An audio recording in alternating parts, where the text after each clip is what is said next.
তো এই দেখুন আমার যে ফাইটার মুরগিগুলো ছিল ওগুলো তো বড় হয়ে গেছে কিছুটা, এবার ব্রিডিং মুডে চলে এসছে। ফুলগুলো দেখেছো লাল লাল হয়ে গেছে, কিমির ডোজও করানো হয়ে গেছে এবারে ব্রিডিংয়ের জন্যে।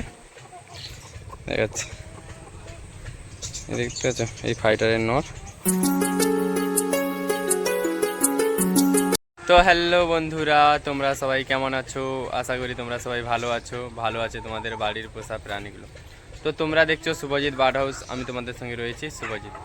তো আজ অনেক দিনই হয়ে গেছে আমার যে সেই ফাইটার মুরগির বাচ্চাগুলো ফুটিয়েছিলাম ও দাদাভাইয়ের কাছ থেকে যে ফাইটার মুরগিটা নিয়ে আসছিলাম, তাদের কোনো ভিডিওতে তোমাদের সঙ্গে আজ পর্যন্ত আমি শেয়ার করিনি। কারণ আমার ওগুলো আমি চিন্তাধারা করেছিলাম একেবারে বড় হলেই তোমাদের সঙ্গে ভিডিওটা শেয়ার করব। কারণ এরা এখন অনেকটাই বড় হয়ে গেছে, প্রায় ব্রিডিং মোডে চলে আসার টাইম হয়েছে, মাঝখানের ভিতরে ওরা ব্রিডিং মোডে চলে আসবে। তো তাই জন্যে আজকে তোমাদের সঙ্গে ওই ফাইটার মুরগির ভিডিওগুলো শেয়ার করব, চলো। তো এই দেখুন আমার যে ফাইটার মুরগিগুলো ছিল ওগুলো তো বড় হয়ে গেছে কিছুটা, তোমাদেরকে অনেক দিন তো ভিডিও দেবো বলে দিতে পারিনি। তো দেখো তারা কীরকম মারাপিট করছে এখানে। আজকের ভাবলাম একটু তোমাদের ফাইটার মুরগির ভিডিওটা তোমাদের একটু দেই। আর আমার যে সেই দাদা ভাইয়ের কাছ থেকে যে ফাইটার মুরগিটা নিয়ে আসছিলাম, তো দেখতে পাচ্ছ ফাইটার মুরগিটা এখন কতটাই বড় হয়ে গেছে। তো এটা সেই দাদাভাইয়ের কাছ থেকে ফাইটার মুরগিটা নেওয়া। আর এগুলো তো যে ছোট ছোট বাচ্চাগুলো দেখো, বাচ্চাগুলো যে ফুটিয়েছিলাম বাড়িতে, এগুলো প্রায় অনেকটা বড় হয়ে পড়েছে। এটা ফাইটারের নরসে রয়েছে, আমার তো প্রায় ভাগ ফাইটারই মাঝি রয়েছে। এদের খাবার দেওয়া মানেই একটাই ঝামেলা, শুধু মারাপিট, সারাদিন ধরে এদের মারাপিট, তাই জন্য এদের আলাদা আলাদা করে রাখতে হয়।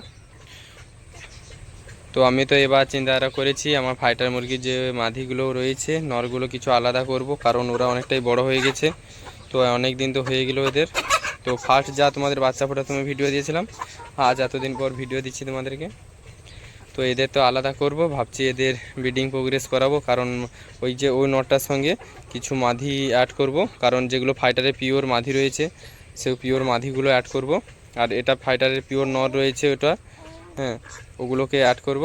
আর যে এই যে এই নরগুলোকে এগুলোকে বেঁকে আমি যে কোনো ব্যবসায়ী দেখে এগুলোকে দিয়ে দেবো, কারণ এত আমার রাখবো না নর। ফাইটারের নরগুলোই রাখবো। এটা যেরকম ফাইটারের নর রয়েছে বড়টা, এই যে একটা ফাইটারের নর রয়েছে, আর রয়েছে আর কোথায় ফাইটারের নর রয়েছে, আমার 3টা থেকে 4টা ফাইটারের নর রয়েছে, হ্যাঁ। আর নেই হলে প্রায় ফাইটারের প্রায় মাদি হয়েছে। তো ওগুলো সবগুলো ডিমে বাচ্চা ফোটানোর চেষ্টা আমি করব, কারণ বাচ্চা ফুটিয়ে বাচ্চা সেল করব। এবার আমি বড় করার কোনো চিন্তাধারা থাকবো না, শুধু বাচ্চাই সেল করব। তো ওদেরকে তো খাওয়া দাওয়া হয়েছিল, ওরা এখন অনেকটাই খাওয়া দাওয়া হয়ে ওরা ওদিকে চলে গেছে, কিছু এদিকে চলে গেছে, কিছু এ সাইডেও চলে গেছে। তো আছে এখানেও চলেছে, একটা সোনালির নর রয়েছে, ওটাকেও রাখবো, কারণ আমি এবারে শুধু বাচ্চাই প্রোডাকশান করাবো, আর কোনো বড় করার চিন্তাধারা না। ফাইটারের নটটাকে ধরে দেখাচ্ছি তোমাকে, ধরাই টাপ, দেখতে পাচ্ছ ধরা টাপ, কতটাই বড় হয়ে গেছে। দেখতে দেখতে কিছুদিন পর হয়তো আর ডাক দেওয়া শুরু করবে। প্রায় এর ওজন প্রায় 2 কেজি মতন হয়ে গেছে। এদের ন্যাজের পালকটাও ঝুলে গেছে, দেখতে পাচ্ছ কতটা, ন্যাজের পালকটাও অনেকটা ঝুলে গেছে। এগুলো তো সেই কিন্তু ফাইটার, এগুলো কিন্তু ক্রস ব্রিড হয়ে গেছে, এগুলো পিওর হয়নি, এগুলো ক্রস ব্রিড হয়ে গেছে। এদেরও ন্যাজ বড় বড়, কিন্তু তাও এদের রাখবো না, এদের সেল করে দেবো, কারণ আমার এত নর রাখার মতন কোনো আবশ্যকতা নেই। তো আমার হাঁসগুলোতে যে দাদাভাই হাঁসগুলো দেখতে চেয়েছিলে, ওইখানে একটা হাঁস রয়েছে, আর যে এখানে দেখতে পাচ্ছ এখানে 2টো হাঁস রয়েছে। তো এখানে 2টো হাঁস রয়েছে, আর এদেরকে তো রোয়ার জন্যে এখানে এখন একটা গাছ জুড়ে ঘর বানানো হয়েছে, এখানে দেখতে পাচ্ছ খালবাড় জুড়ে।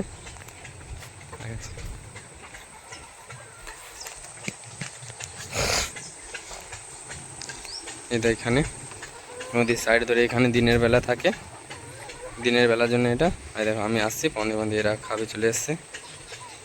তো এরা এখন অনেকটাই বড় হয়ে গেছে, এরা ডাকাও শুরু করে দেবে 1 মাসের ভেতরে। দাঁড়াম ফাইটারের নটটা এসছে, দেখাচ্ছি ফাইটারের নটটাকে। এই দেখো এবার ব্রিডিং মুডে চলে এসছে, ফুলগুলো দেখেছো লাল লাল হয়ে গেছে, কিমির ডোজও করানো হয়ে গেছে এবারে ব্রিডিংয়ের জন্যে। দেখাচ্ছি দেখতে পাচ্ছ এই ফাইটারের নর। তো এই ছিল আজকের আমার আপডেট, যে মুরগিগুলো আমার মনে দেশি মুরগি ছাড়া থাকে, আমার প্রায় দেশি মুরগি 50 পিস মতন রয়েছে, ছাড়া এদিকে ছাড়া দেশি মুরগি 50 পিস প্রায় রয়েছে। আর এটা তো আমাদের যে বেঙ্গলের ছাগল, ব্ল্যাক বেঙ্গল যাকে বলা হয়, দেশি ছাগল। আর ওর যে ব্রিড করে এই যে ছোট বাচ্চাটা হয়েছিল, সে এখন অনেকটাই বড় হয়ে গেছে। সেই ছোটোবেলায় এই ভিডিও দিয়েছিলাম, এখন অনেকটাই বড় দেখতে পাচ্ছ। এ কিন্তু আলাদাই হয়েছে, এর কানের যে গুণগুলো প্রায় হয়ে গেছে, প্রায় 6 মাসের বাচ্চা হয়ে গেছে। প্রায় 6 মাসের বাচ্চা অনুসারে এর ওয়েট অনেকটাই বেস্ট রয়েছে, কোনো সমস্যা নেই। তো এই ছিল আজকের ভিডিওটি ভালো লাগলে লাইক কমেন্ট প্লিজ চ্যানেলটিকে সাবস্ক্রাইব করে যাবেন। দেখা হবে নেক্সট ভিডিও।